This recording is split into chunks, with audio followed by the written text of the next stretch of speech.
ಓಂ ಶ್ರೀ ಪರಮಾತ್ಮನೇ ನಮಃ.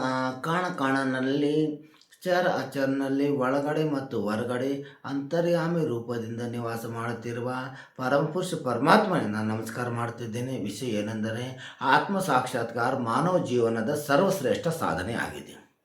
ಆತ್ಮ ಸಾಕ್ಷಾತ್ಕಾರ ಅನುಭೂತಿ ಮಾಡುವುದು, ಸ್ವಾನುಭೂತಿ ಮಾಡುವುದು, ಆತ್ಮ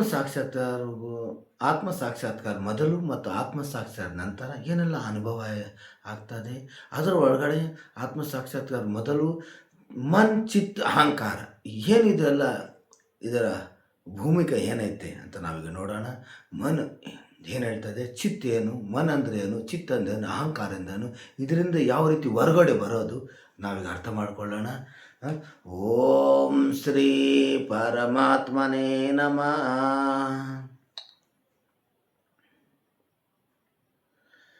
ಆತ್ಮ ಸಾಕ್ಷಾತ್ಕಾರ ಮಾನವ ಜೀವನದ ಪರಮ ಗುರಿ ಆಗಿದೆ. ನಾನು ಯಾರು, ಇದು ಯಾವುದು ನಂಬಿಕೆ ಅಲ್ಲ.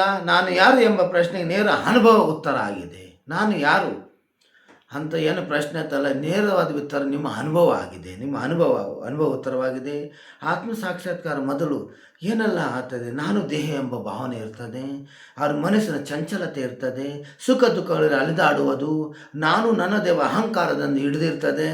ಅವರು ಸಾಕ್ಷಾತ್ಕಾರ ತದನಂತರ ಒಳಗಿನ ಸ್ಥಿರತೆ, ಶಾಂತಿ, ಅವ್ರ ಸಾಕ್ಷಿ ಭಾವ, ನೋಡುವನಾಗಿರುವ ಸ್ಥಿತಿ, ಅವರ ಘಟನೆಗಳು ನಡೆಯುತ್ತವೆ, ಅದರ ಒಳಗೆ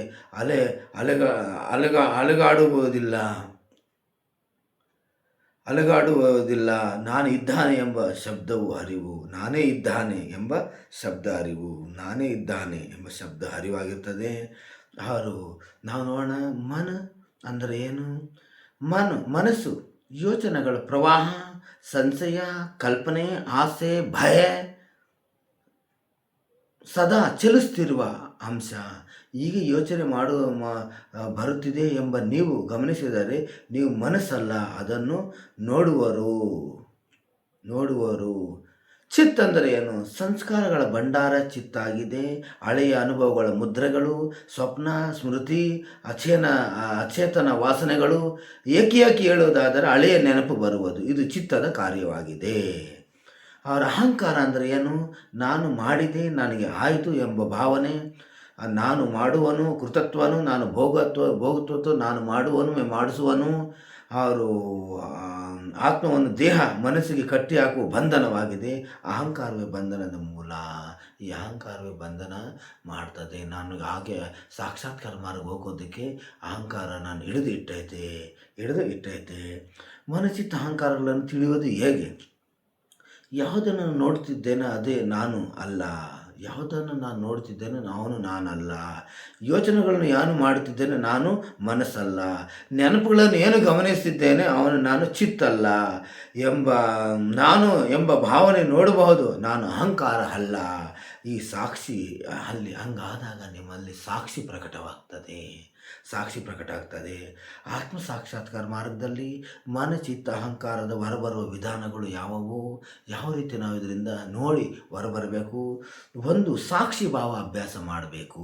ಯಾವ ರೀತಿ ಯೋಚನೆ ಬಂದಾಗ ತಡೆಯಬೇಡಿ, ಅವರು ಕೇವಲ ನೋಡಿ, ಇದು ಮನಸ್ಸಿನ ಚಲನೆ ಎಂದು ಅರಿತುಕೊಳ್ಳಿ. 1, 2 ಕೃತತ್ವ ತ್ಯಾಗ. ನಾನು ಮಾಡುತ್ತಿದ್ದೇನೆಂಬ ಭಾವವನ್ನು ಇದು ನಡೆಯುತ್ತಿದೆ ಎಂದು ಪರಿವರ್ತಿಸಿ. ನಾನು ಮಾಡುತ್ತಿದ್ದೇನೆ ಎಂಬ ಭಾವನೆಯನ್ನು ಇದು ನಡೆಯುತ್ತಿದೆ ಅಂತ ಪರಿವರ್ತಿಸಿ. ಮೌನ ಮತ್ತು ಧ್ಯಾನ.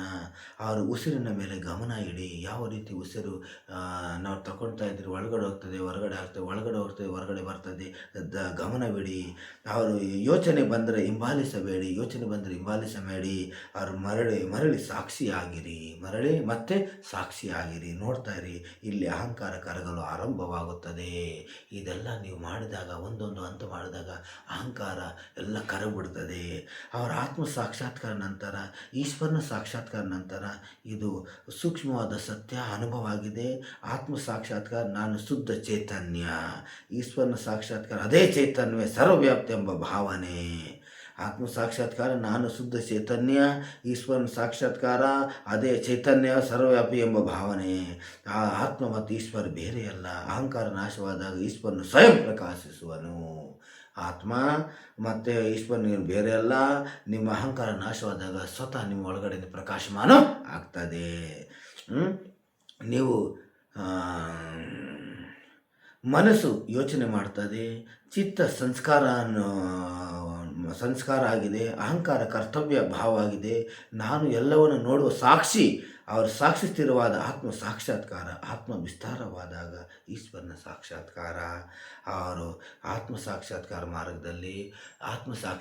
ಮಾರ್ಗದಲ್ಲಿ ನಿನ್ನ ಸ್ವಯಂನ ಅನುಭವ ಬೇಕು. ಯಾರು ತನ್ನನ್ನು ತಾನು ಹುಡುಕುವನು ಅವನೇ ಪರಮಾತ್ಮನನ್ನು ಹುಡುಕುವನು. ಹುಡುಕಿದಾಗ ತನ್ನ ಸ್ವಸ್ವರೂಪವನ್ನು ಅರಿತುಕೊಂಡು ಸ್ವತಃ ಯಾರನ್ನು ನಾನು ಹುಡುಕುತ್ತಿದ್ದೆ ನಾನೇ ಎಂದು ತಿಳಿದುಕೊಂಡು ಸ್ವತಃ ಅವನೇ ಈಶ್ವರನಾಗುವನು.